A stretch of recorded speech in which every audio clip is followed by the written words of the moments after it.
If you're a maintenance supervisor for a commercial property, you've had to deal with everything from leaky faucets to flickering light bulbs. But nothing's worse than that ancient boiler that's lived in the building since the day it was built, 50 years ago. It's enough to make anyone lose their cool. That's where Grainger comes in.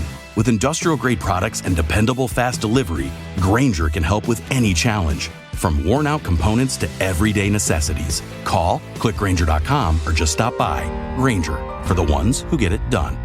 I mean, you could take the most extreme band today, and it still wouldn't sound as extreme as that this stuff did back then.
Welcome to the Dreams of Consciousness podcast.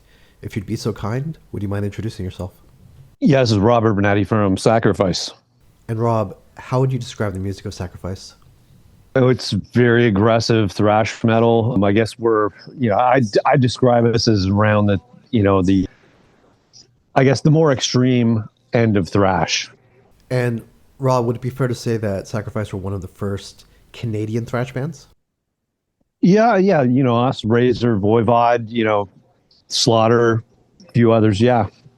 Came up around, the early 80s, I guess we started playing live, maybe 84-ish, I can't even remember. But yeah, we've been around quite a while now. So can you tell me a little bit about what drew you to this kind of music? What was it about this fast? I mean, first of all, when you guys started playing, was the term thrash metal already around? No, it hadn't even. People were calling it all kinds of different things. Like, I guess when I started listening to, I started really getting into music around 12-ish. I was into Priest and Van Halen and Ozzy, that kind of stuff, and Kiss, all the bands that any band our age would tell you they were influenced by. I was always looking for something a little bit heavier. I liked fast songs, Saxon kind of at the time, like you wouldn't believe it now, but at the time Saxon were known as a pretty fast band.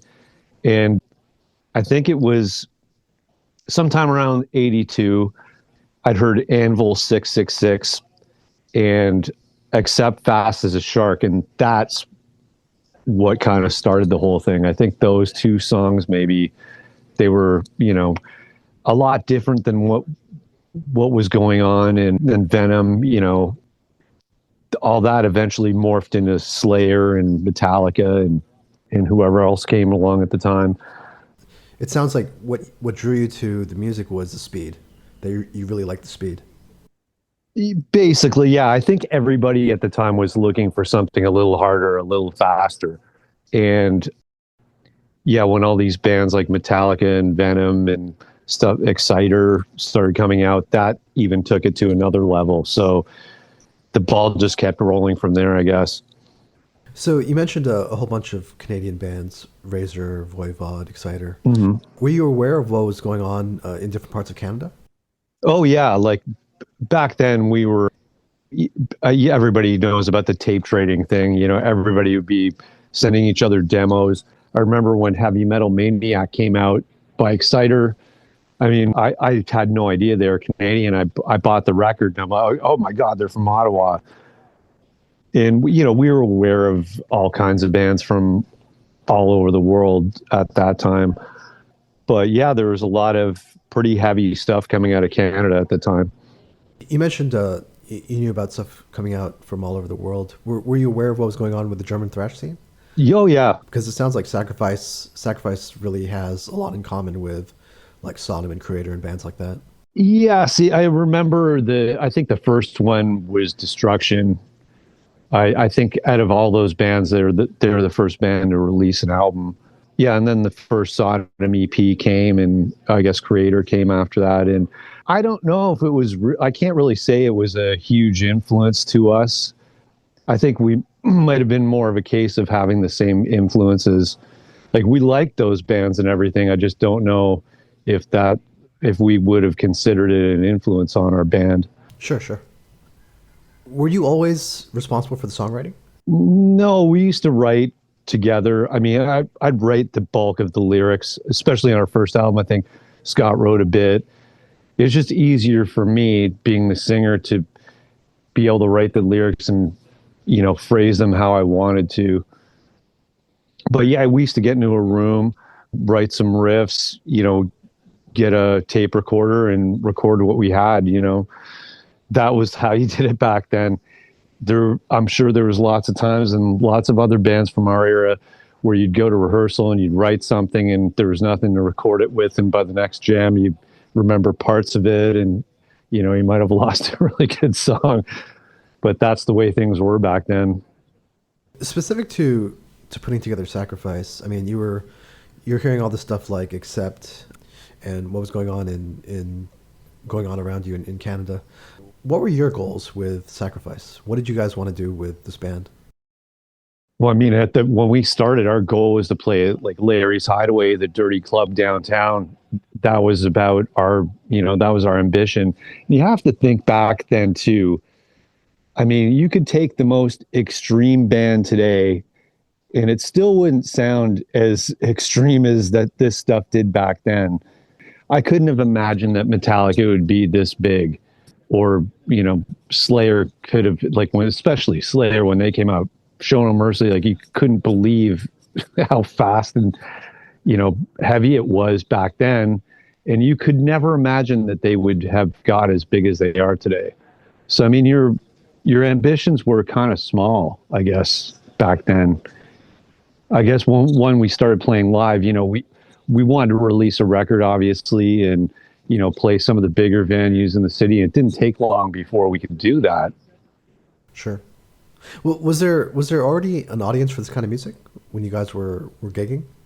Oh yeah, there's a lot of people that were it was a small group of people, but yeah, there was definitely, it was very underground at the time. And I think they wanted a band to go see live. In Toronto, wasn't really any bands yet. Razor would come into town once in a while, but yeah, when we started playing, we were kind of like the first band in Toronto to start really doing that. And yeah, we had a following pretty much right away. And we did a demo pretty quick, and that was being sold at a record store downtown called the Record Peddler.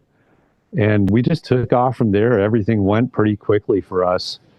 Do you remember what the reactions were when your first album, Torment In Fire, came out? Vaguely.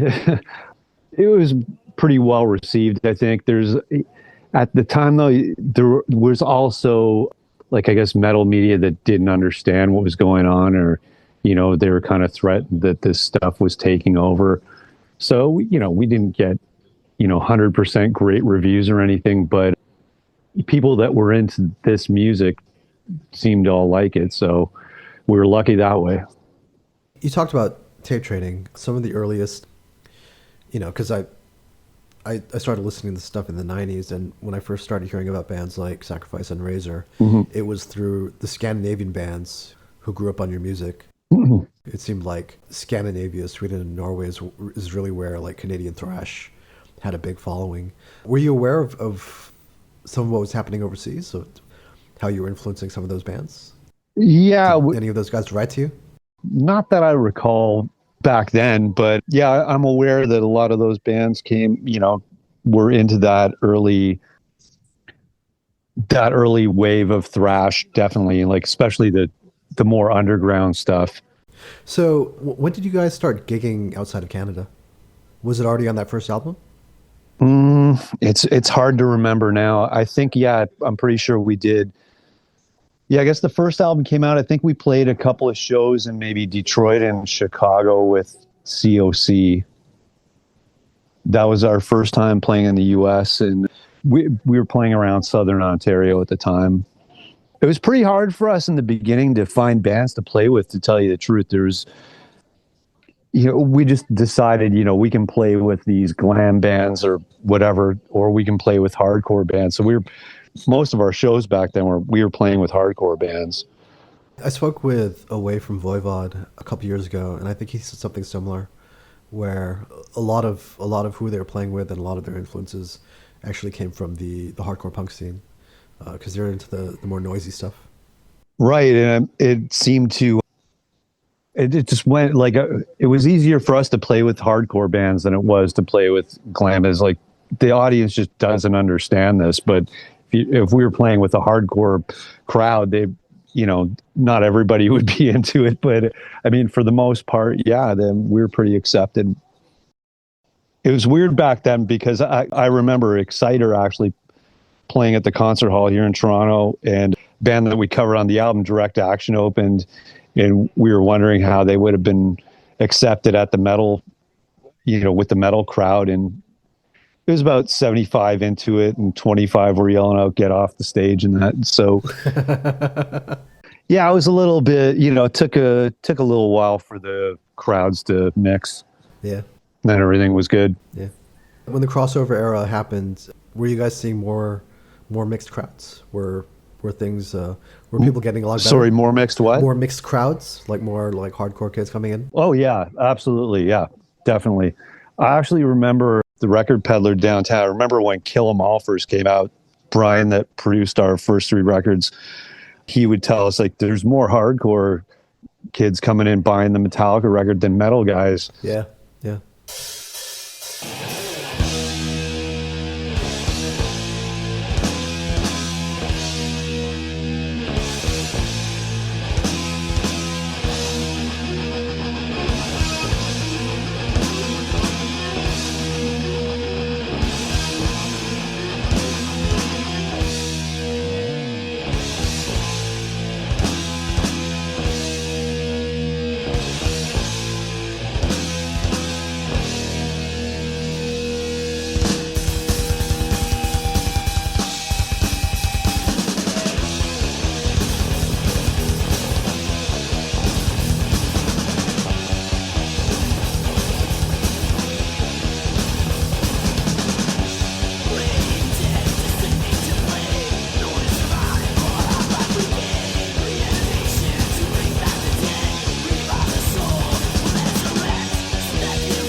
I want to jump forward a little bit to 1993.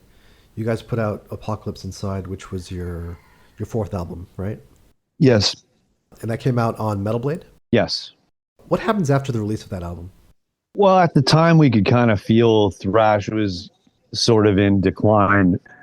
It wasn't even the grunge thing. It was just that too many thrash bands had attempted to, I guess, soften their sound or whatever. And, people that listen to this music want heavier stuff. Death metal just took over from that. And thrash metal, although we weren't really following that commercial thing and like doing ballads and stuff, but it was just the whole genre was just on a downward slide. And we did a tour with Death, and it was a pretty good fit for us, but we could feel it through the whole thing. It was just, thrash metal we were well received on the tour, but especially when we played live in Toronto, our hometown, like we could see the crowds just, weren't as big as they used to be and that kind of thing. Yeah, that was a tough time for metal bands. I remember, around that time, Roadrunner got rid of most of their thrash and death metal bands. Labels were getting rid of anything that smacked of the 80s, basically. Yeah. Did you guys feel any pressure, either internally or externally, to adjust to what was happening in the industry? No, we never really gave that any thought. We know what we do. We've always known what we do best, and we weren't going to go, turn into a grunge band or whatever. Just wouldn't feel right for us. So we just decided to break up around, I think it was 93-ish. Okay, so not long after the album came out. Yeah, we did the Death tour, and yeah, we just said let's just give this a rest for now. What did you do after that? What did you do between when that album came out and when you guys got back together? I just started writing songs at home and just demoing them with a drum machine and we used to have these 4-track cassette recorders. And I just demoed some stuff and played it for some friends, and they said, hey, we should jam this, So I just got together with some friends and started a band. So I did release a mini album during that time the band was called Interzone. And it wasn't that much different than Sacrifice, more like a more rock Sacrifice. Right. I guess that's the way I'd put it. But it was like a fun thing, It wasn't really intending on, going on a massive tour or signing with a big label or anything. So I remember in the 90s, there was a period, basically the period that we're talking about right now, from 93 to maybe 97 or 98, where thrash metal was kind of uncool. And then a bunch of Scandinavian bands started coming out who were very thrash influenced. Do you know what I mean? Mm-hmm. Yeah. And a lot of them were covering old, like Razor and Sacrifice songs. When did you become aware that thrash was having a revival, that some of these bands were getting it back together again? I remember hearing At the Gates, and I don't know what people consider them these days. I guess at the time they're definitely a death metal band, and I could hear in the riffing there was, they're tuned a lot lower than we would, but they sounded like thrash riffs. And from that, I think it was maybe The Haunted. Yeah. Came out, and I was like, wow, this is like thrash is back. This is really good. The riffs were great, and sounded like they're playing through Marshall JCMs, and it sounded like thrash. And actually, even back then, I don't think people really give them credit, but also the first Hatebreed album kind of sounded like not exactly thrash metal, but kind of like that crossover thrash metal, I guess you'd say. Yeah. And they were like, that first Hatebreed album is pretty thrashing. Yeah. Those guys were always really big metal fans. I remember seeing them a few times in college. Right. And they would play with Entombed or Suffocation or Napalm Death. They were really kind of like ambassadors for the hardcore world in metal. Kind of like what you were talking about before, these hardcore bands. Yeah. Yeah, I kind of felt like that. Yeah. So What leads Sacrifice to get back together? Well, Armando from Marquee Records that re-released our first three albums way back in, I can't even remember when. This is early 2000s, I guess. Talked to him a lot. We were pretty excited about re-releasing the albums, and the response was really good. And Gus Pinn and myself got back in touch, and I think we actually jammed. I think Scott was in town. We went and jammed at Rob Mills, the old Racer drummer. We went over to his place and all got together and played a couple songs. It sounded horrible, but a few years after that, we said, hey, Gus and me talked and said, hey, why don't we try, rehearsing and see if we can get our chops back. And it took us a little while, but we did.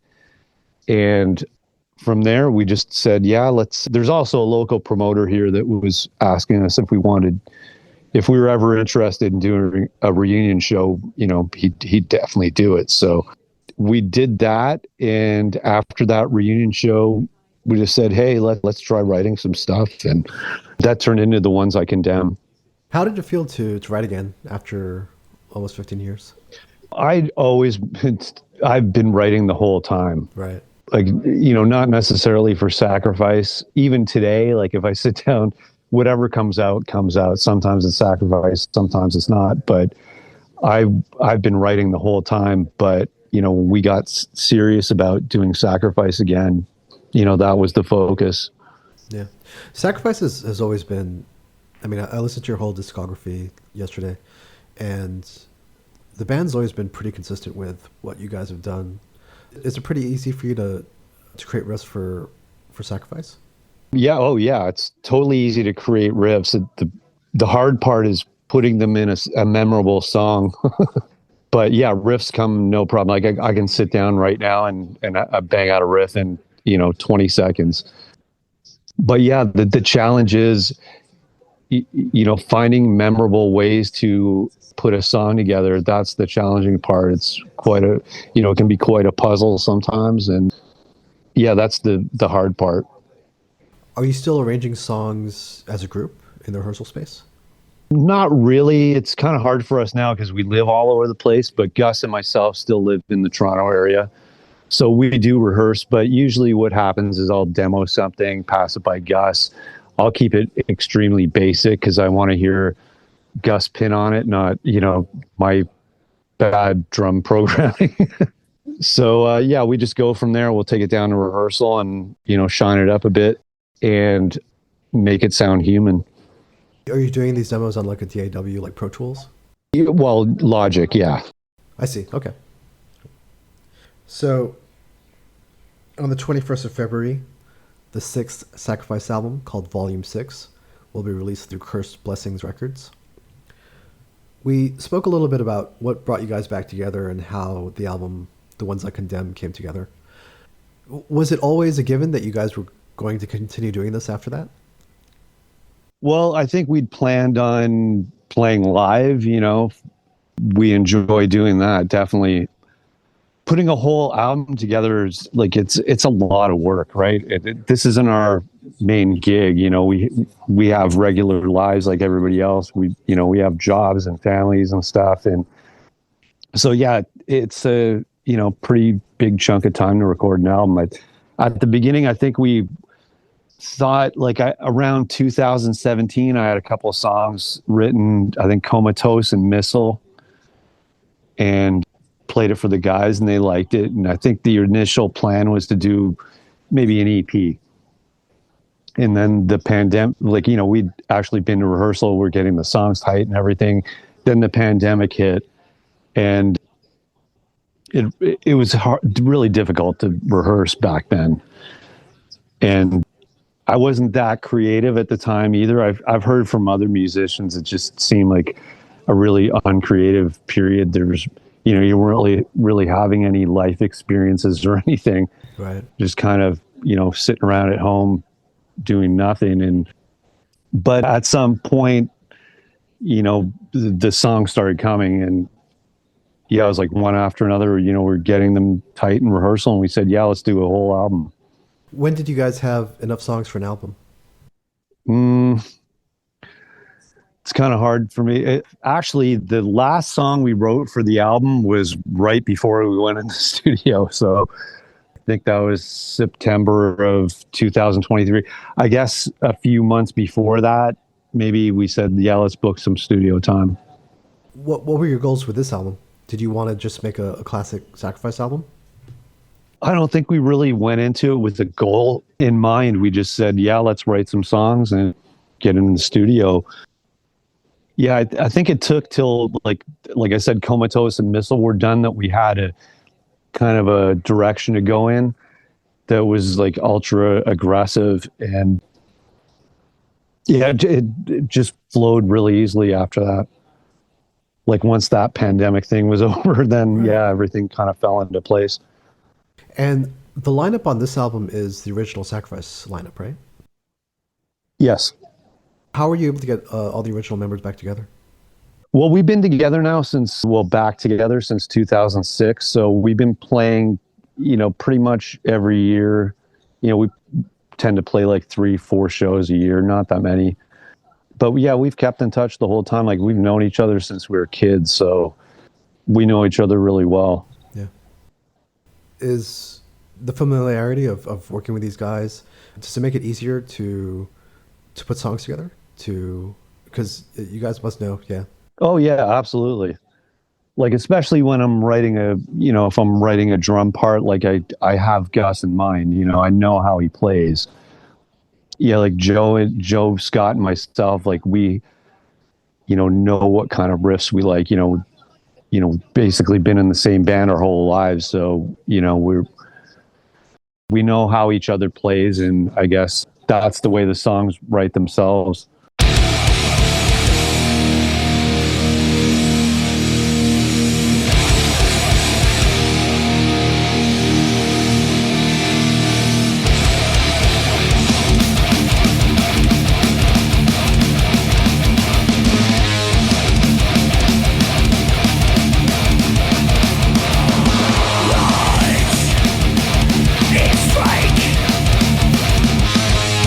Like in earthquake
Where did you guys end up recording this album?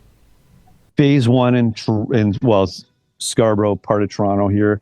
We recorded Soldiers of Misfortune at phase one and Apocalypse Inside. Now the studio's moved not that far from the original location, but all the same equipment came with the studio, so it was a comfortable environment for us. And this is the same engineer that you worked with on Condemn, right? Yes, Darius. What do you like about working with Darius? He used to work at a studio called Bruges Valley where we did The Ones I Condemn, and we wanted to come in and check out the studio, and right away, we hit it off with Darius. I knew it like within 2 minutes that this is the guy to engineer the album. The stuff, I think the problem a lot of times with our older stuff was we get in a studio and it seemed like the engineer was like, what the hell are you guys doing? They had no exposure to this kind of music. They didn't really know how it's supposed to sound. Like Darius knows Sacrifice. He knows what we're supposed to sound like. And he's a metal fan. So that helps us out with, describing sonic ideas to him. And yeah, he has great ideas too. And yeah, we fully trust him in the studio. What did you want Darius to bring to the sound of this album? We wanted it raw, but we also wanted it sort of polished, and it's a pretty fine line to ride there with those, they're kind of at the opposite end of the spectrum, but he pretty much nailed it. Did you also want to have some of that like 80s, like the classic thrash sound? Well, yeah, the guitars, like we did use a JCM 800 on it, not all JCM 800. There's my Mesa Boogie 50 caliber plus was on there too. But that, I did want a kind of a Marshall vibe. There's, I guess the thrash scene is kind of saturated with 5150s and boogies right now. So it was kind of good to go back and have a Marshall on there. But at the same time, I mean, we're not stuck in the past, right? We know what Sacrifice is supposed to sound like, but we don't necessarily aim to, let's recreate our, 80s stuff. It's just, this is just the way we write. We're not going to do a 180 and start playing something else right now. This is what we do best. We know that. So, we'll continue doing that. Yeah. In the time that you guys were away, thrash metal went from being extremely uncool to being extremely cool again. And, when you go to shows now, everyone's dressed in like, the denim vest with all the patches all around it. Yeah. and you guys have played you guys have been touring and playing shows since you came back. Yeah. How would you describe the crowds these days, the audience? Compared to before? Yeah, in general. I mean, there was a point in time when... Yeah, it's not... When hardcore kids didn't know what you guys were doing. And I think like now, there's probably, kids who are younger than me who know like every single Sacrifice song. Yeah, it's pretty crazy that way. Yeah, I mean, the crowds aren't really that different from when we started. I guess in one way they're older because, we have those fans that are, our age as well that have, grown along with the band. Right. But, I think the bulk of the crowd is probably, around 30-ish or so. Okay. Seems like, like you said, they'd look like we used to look like in 84. How do you feel about that? It's a little bit weird that, that has continued, but it's cool at the same time. It's, we're not going to put on, our old high tops and stuff like that. But, at the same time, like we're just happy that, people are into the older stuff and just dig back. Like, I guess people don't, their first band growing up is not Sacrifice that they've heard, but, they want to dig back and go listen to the older bands that started it all. And yeah, that's amazing. So with the album coming out soon, what do you have planned for 2025? Just play live. I mean, we only have one show completely booked right now. That's Vancouver in May. And we're looking at a few other things, so we'll see where that takes us. Now, Sacrifice is something that you've been doing for 40 years, before there was even really a name for this type of music. Is there anything that you haven't done with Sacrifice that you still want to do, that you still want to accomplish with this band? I think, right now I'm just happy that we were able to record an album that we're all proud of and we're all 100% behind. We don't want to change one thing on the record. We all feel great about it. And that was the main goal for me. Right now we just want to play a few cool shows and get up on stage again. We don't really have any, we're not doing this to get, we don't want to be the next Metallica or anything like that. We're just having fun with this. And yeah, we're not out here looking to be rock stars or anything. What are you most proud of with Sacrifice? Well, I'm proud of the fact that, we've had so many fans that have been there from the beginning, and they're still with us. There's a lot of people that travel quite, long distances to see us play, and that, just that we've meant that much to some people that's great for us. You guys played MDF last year, right? Yes. Is there more stuff like that planned for this year? More festivals? Yes, we've been talking to a few people, but yeah, there's nothing set in stone yet that I can talk about. But yeah, we're definitely going to be playing some kind of festivals this year. Who's your dream lineup in terms of bands that you want to play with? They've all broken up, I think. Yeah, I mean, I don't really, there's no one that I can really think of that I think when I was younger, I would have had answers for you, but today, we're just happy to play a show and get up on stage. There's really I can't really say that there's any bands that I'm dying to play with or anything. Okay, fair enough. So, Volume 6 will be released on the 21st of February through Curse Blessings Records. Curse Blessings will be putting out 3 different vinyl variants, blue, white, and black, as well as a CD and a cassette. And if people want to follow Sacrifice online, the band is on Facebook, Instagram, X, and you guys have your own YouTube channel where people can hear the old albums. Yes. Rob, is there anything else you want to say? I just want to say thanks to everybody for following us this long, and anybody that's just discovered us. We appreciate everyone's support, and we feel really lucky to be able to do this still. I mean, we're just 4 guys that love to do this, and the fact that we still have an audience after this long is really great. Very cool. Thanks so much, Rob. Thank you, Adrian. Appreciate it.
Geico's motorcycle expertise means I'm covered by people who know bikes like I do.